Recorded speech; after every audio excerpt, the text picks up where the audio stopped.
ఇప్పుడు మీకు ఓవరాల్గా కులాల వారీగా ఓట్ల పర్సెంట్ అంటే మన దుస్థితి ఏంటంటే దుస్థితి అని ఎందుకంటున్నా అంటే స్వాతంత్రం వచ్చిన 70 ఏళ్ల తర్వాతగా ఈ కులం వాళ్ళు ఇట్లా ఓట్లు వేస్తున్నారు ఈ కులం దీనికి వేస్తున్నారని డిస్కస్ చేసుకునే పరిస్థితులు అది దారుణ విషయం. బట్ ఈ కంపెనీ నడుపుతున్న వ్యవస్థకి హెడ్గా నేను డిస్కస్ చేయక తప్పకుండా I'm sorry to discuss but discuss చేయాల్సి వస్తుంది. ఎస్సీల్లో 80% మంది వైఎస్ఆర్సీపీకే ఉన్నారండి, 20% కూటమి వైపు మళ్ళారని మాకు అర్థమవుతుంది. అలాగే ఎస్టీ నియోజకవర్గాల్లో 70% మంది వైఎస్ఆర్సీపీకి ఉన్నారు, 30% మంది అట్టున్నారు.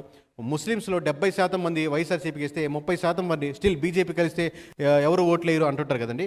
బట్ స్టిల్ మనకు లోకల్గా కనెక్టెడ్గా ఉంటారు ఆ లోకల్ ప్రజలు. అంటే అన్న షాప్ ఓపెన్ చేస్తున్నాం తోడ మంచి రోజు చూసి చెప్పు అంటారు. అంటే లోకల్గా ఉన్నటువంటి సమీకరణాలతో కనెక్ట్ అవుతారు కాబట్టి పార్టీల సంబంధం లేదు. ప్లస్ బీజేపీకి అగెనిస్ట్ సపోర్ట్ ఉన్న పార్టీ లేదు, అందరు బీజేపీకి సపోర్టే. సో 30% స్టిల్ కూటమి వైపు మొగ్గగలిగారు.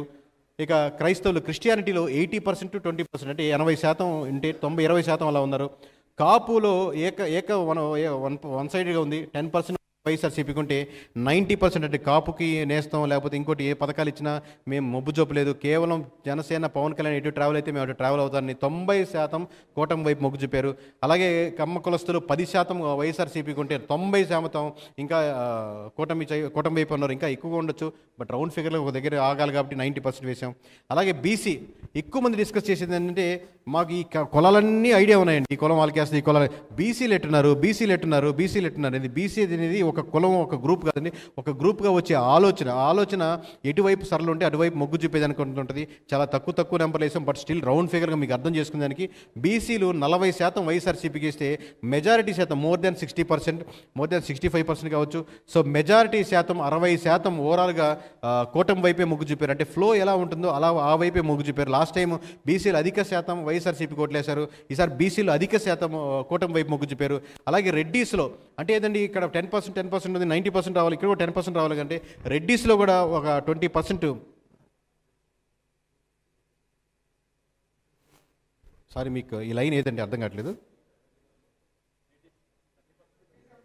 సో ఇది తప్పబడింది సార్, రివర్స్ పడింది. సో రివర్స్గా ఉంది. సో రెడ్డిస్ అధిక శాతం ఆబ్వియస్గా వైఎస్ఆర్సీపీ ఉన్నారు, కూటమి వైపు ఒక 20% అలా ఉండొచ్చండి. వైశ్యాస్ 20% ఇలా ఉంటే 80% అలా ఉన్నారు కూటమికి. అలాగే బ్రాహ్మణ 10% వైఎస్ఆర్సీపీకి ఉంటే 90% ఉన్నారు. ఓవరాల్గా ఇది ఒక్కటే గుర్తుపెట్టుకోండి సార్, ఈ ఓట్ బ్యాంకింగ్ గుర్తుపెట్టుకోండి. ఓవరాల్గా 38.8% అంటే అరౌండ్ 40% రౌండ్ ఫిగర్లు వేస్తున్నాం మనం చిన్న ఎందుకు గుర్తుపెట్టుకోవాలి. ఓవరాల్గా 40% ప్రజలు వైఎస్ఆర్సీపీకి ఉంటే 60% ప్రజలు కూటమి వైపు మొగ్గు చెప్పారు. అంటే డిఫరెన్స్ మీకు 15 నుంచి 20% వెళ్ళిపోతుంది. కాబట్టి మొత్తం దాంట్లో ఇంత డిఫరెన్స్ వస్తుంది. లాస్ట్ టైం 10% ఉంటే ఒక రకంగా వస్తుంది, 20%కి వెళ్తే ఇంకో రకంగా వస్తాయి. సో డిఫరెన్స్ ఏంటంటే still they are with YSRCP. ఆ పీపుల్ 38% మొత్తం కూటమి కట్టేసింది కదా, మొత్తం క్లీన్ స్వీప్ చేసాం కదా అని కాదు.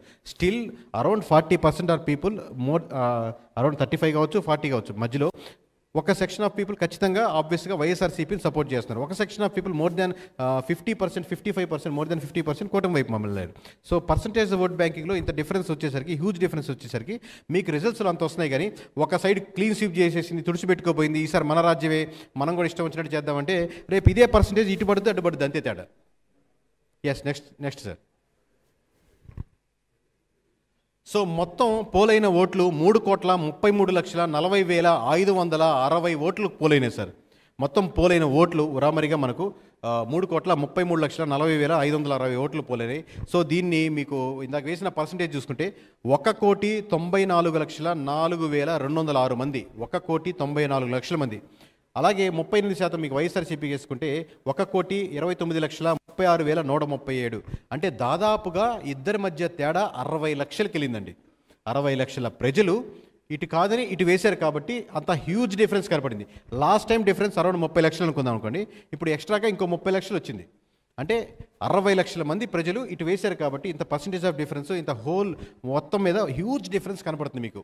సో దాని యొక్క ఫలితాలే జనసేన ఈ పోటీ చేసిన 21 సీట్లు గెలవడం, అలాగే టీడీపీ పోటీ చేసిన దాంట్లో 133 సీట్లు గెలవడం, అలాగే బీజేపీ కంటెస్ట్ చేసినటువంటి 10 సీట్లు 7 సీట్లు గెలవడం, అలాగే చివరికి సిట్టింగ్ గవర్నమెంట్ 151 సీట్లు ఉంటే 100 పోతే 50 గెలవ్వా, 50 పోతే 100 గెలవ్వా, ఇలా ఉండదండి. అంటే ప్రతి నియోజకవర్గంలో ఓట్లు వేసేవాడు నా నియోజకవర్గం కాదు మొత్తం నియోజకవర్గాలు ఓడించాలని ఓటేయడు. వాళ్ళకున్న పర్స్పెక్టివ్లో ఆ నియోజకవర్గం మీద ఉన్న సమస్యలు అతను ఫీల్ అయ్యే దాని మీద వేస్తారు. కానీ అలా ఎక్కువ మంది ఫీల్ అయితే అన్ని నియోజకవర్గాల్లో అదే ఎఫెక్ట్ కనబడుతుంటుంది. అది 14 కావచ్చు, 15 కావచ్చు, 20 కావచ్చు. సో మనం ఇంత ఘంటాపదంగా కాన్ఫిడెంట్గా చెప్పేదానికి ఎంత అంచనా వేసి ఒక నెంబర్, సింగిల్ నెంబర్ మీ ముందు ప్రజెంట్ చేసేదానికి ఒకసారి ఊహించుకోండి మీరు. Thank you sir. నెక్స్ట్.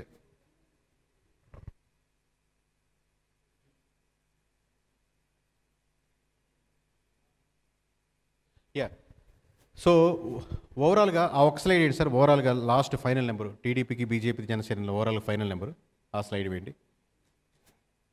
ఇది కాదు సార్, ఇది కాదు, దీని ముందు.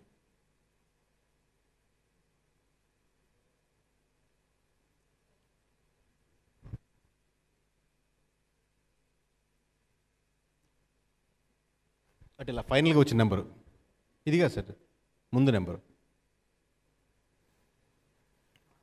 ముందు, దీని ముందు సార్.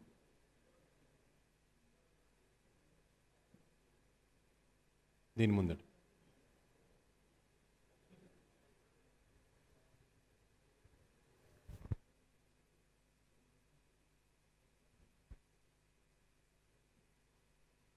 సో ఘంటాపదంగా చెప్తుంది ఏంటంటే, ఓవరాల్గా అసెంబ్లీలో ఖచ్చితంగా ఆంధ్రప్రదేశ్ రాష్ట్ర చరిత్రలో ఎటువంటి కనీ విని ఎరుగని డిఫరెన్స్ ఓట్ బ్యాంకింగ్తో కూటమి గెలుపొందుతుంది. అందులో ప్రధానంగా టీడీపీ తను పోటీ చేసినటువంటి 144 నియోజకవర్గాల్లో 133 నియోజకవర్గాలు గెలవడం అంటే, ఒక 2 సంవత్సరాల ముందు ఈ మాట చెప్తే నర్ర మానవుడు ఎవడు 100 సీట్లు దాటేదానికి మొత్తం కూటమి గట్టిన ఆస్కారం లేదనుకుంటారు. బట్ మనం దీని నుంచి ఒక పాఠం నేర్చుకోవాల్సింది ఏంటంటే, ప్రజలు ఎక్స్పెక్ట్ చేసే విధానంలో చాలా మార్పులు వస్తున్నాయి. వాళ్ళు ఎక్స్పెక్ట్ చేసేది ఓన్లీ వెల్ఫేర్ స్కీమ్స్ మాత్రమే కాదు. వెల్ఫేర్ స్కీమ్స్ ఓట్ బ్యాంకింగ్ ఉంటుంది, అది టీడీపీ చేసినా, వైసీపీ చేసినా, ఎవరు చేసినా వెల్ఫేర్ స్కీమ్స్ ఓట్ బ్యాంకింగ్ ఉంటుంది. కానీ కేవలం వెల్ఫేర్ స్కీమ్స్ మాత్రమే నేను నడుపుతాను, కేవలం స్కూల్స్, రోడ్స్, హాస్పిటల్స్, కరప్షన్, మంచి మినిస్టర్స్, మంచి వసతులు, లేకపోతే ఉద్యోగాలు ఇవి కల్పించాలి అన్న కోరికతో అటు ఇటు మారుతున్నారు. కానీ ప్రజల హోప్స్ మటుకు ఎప్పటికీ అలాగే ఉంటున్నాయి. ఖచ్చితంగా అవి నిలబెట్టుకున్న వాళ్ళే లాంగ్ రన్ 5 సంవత్సరాలు అయిందండి, 20 సంవత్సరాలైనా ఎవరిని ఓడించరండి. మీరు అయిపోయినట్టు ఓట్ బ్యాంకింగ్ పెరిగినా వాళ్ళే ఉంటారు, ఓట్ బ్యాంకింగ్ తగ్గినా వాళ్ళే ఉంటారు. ఖచ్చితంగా ఏ పార్టీ అయినా సరే ప్రజలు వెల్ఫేర్ స్కీమ్స్తో పాటు ముఖ్యంగా కారణంగా వాటికి కావాలనుకున్న కోరిక యాంటీ కరప్షన్గా ఉండి స్ట్రాంగ్గా నిలబడి ఈ కుల మతాలని డివైడ్ చేసి, ఈ ఓట్ బ్యాంకింగ్ డివైడ్ చేసి, ఈ కులం వాళ్ళు వాళ్ళకేస్తున్నారు, ఈ కులం వాళ్ళు వాళ్ళకేస్తారు, ఈ కులం వాళ్ళు ఎక్కువ మంది మనకేస్తున్నారని చెప్పి ఆ కులాల సమీకరణాలను బట్టి ఓట్ బ్యాంకింగ్ టర్న్ చేసుకుని లాంగ్ టర్మ్గా ఆ కులాలను అలాగే ఉంచేసి అనగదొక్కేటట్టు చేస్తే చివరికి ఏ పార్టీకైనా అలాగే దుస్థితి ఉంటుంది. ఈసారి వైఎస్ఆర్సీపీకైనా రేపు కూటమికైనా సేమ్ లైన్లో ట్రావెల్ చేస్తే నెక్స్ట్ మన ప్రెస్ మీట్లో, నెక్స్ట్ మీటింగ్లో మనం ఇదే మాట్లాడుకోవాల్సి వస్తుంది. సో ఇదండి కేకే సర్వీస్ నుంచి వచ్చే ఆఖరి మాట. పోటీ చేసిన 144 నియోజకవర్గాల్లో 133 సీట్లు టీడీపీ గెలిచడానికి ఆస్కారం ఉంది. వైనాట్ 175 అని, వైనాట్ 21 అని జనసేన చాలా సీరియస్గా తీసుకుంది. అది అర్థం చేసుకోలేకపోయింది వైసీపీ. వైనాట్ 21 అని చెప్పి 21 పోటీ చేసిన 21 స్థానాల్లో బలంగా తొడకొట్టి మీసాలు తిప్పి 21 చోట్ల జనసేన గెలిచినందుకు 100% ఆస్కారం ఉంది. అలాగే బీజేపీ పోటీ చేసిన 10 స్థానాల్లో 7 స్థానాలు కైవసం చేసుకునే ఆస్కారం ఉంది. ఇకపోతే 151 స్థానాలతో మొదలుపెట్టిన వైఎస్ఆర్సీపీ ఈరోజు 14 చోట్ల అంటే దాదాపుగా 20 స్థానాల లోపు దిగబడింది. అంటే దిగాల్సి వచ్చింది. తను చెల్లిన ప్రయాణం అలా ఉంది. కేకే సర్వీస్ని ఫాలో అవుతున్న వాళ్ళకి, కేకే సర్వీస్ని నమ్ముతున్న వాళ్ళకి, ఇండివిజువల్గా కేకేని బిలీవ్ చేస్తున్న వాళ్ళకి ఒకటే సవాలండి. భూమి పైకి తిరిగినా, పైకి కిందకి వెళ్ళినా, లేకపోతే ఇలా అటు తిప్పినా ఇటు తిప్పినా కానీ మీరు కేకేని కొనాలనుకున్నా, కేకేని కించపరచాలనుకున్నా అది ఈ జన్మలో సాధ్యం కాదు. మేము వేసే ప్రతి నెంబరు జెన్యూన్గా అలాగే ఉండాలని, రేపు పొద్దున ఎలక్షన్ కమిషన్ ప్రజెంట్ చేసే రిజల్ట్స్ కూడా మీరు నివ్వెరపోయే విధంగా ఇదే విధంగా ఉండాలని మనస్ఫూర్తిగా కోరుకుంటూ అలాగే ఉంటుందని నమ్ముతూ అభిమానిస్తున్నటువంటి, ఆదరిస్తున్నటువంటి ప్రజలకు, ఇక్కడ విచ్చేసినటువంటి ప్రేక్షకులకు, లేదా మీడియా మిత్రులకు, నా అభిమానులకు, లేదా నా ఫ్రెండ్స్కు, శ్రేయాస్ మీడియాకి అందరికీ థ్యాంక్ యూ వెరీ మచ్. నేను కూడా ఒక మీలాగే కామన్ మ్యాన్, ఒక నిజాయితీగా నిబద్ధతతో చేసుకుంటూ ఈ సంస్థను ఇంత ముందుకు తీసుకెళ్తూ దీన్ని దేశవ్యాప్తంగా ఇంత బ్రాండ్గా దేశ విదేశాల్లో ఫాలో చేస్తున్నటువంటి ప్రజలందరికీ థ్యాంక్ యూ. మీ సపోర్ట్ లేకపోతే నేను ఈ స్టేజ్ మీద లేను, అది నాకు తెలుసు. థ్యాంక్ యూ అండి.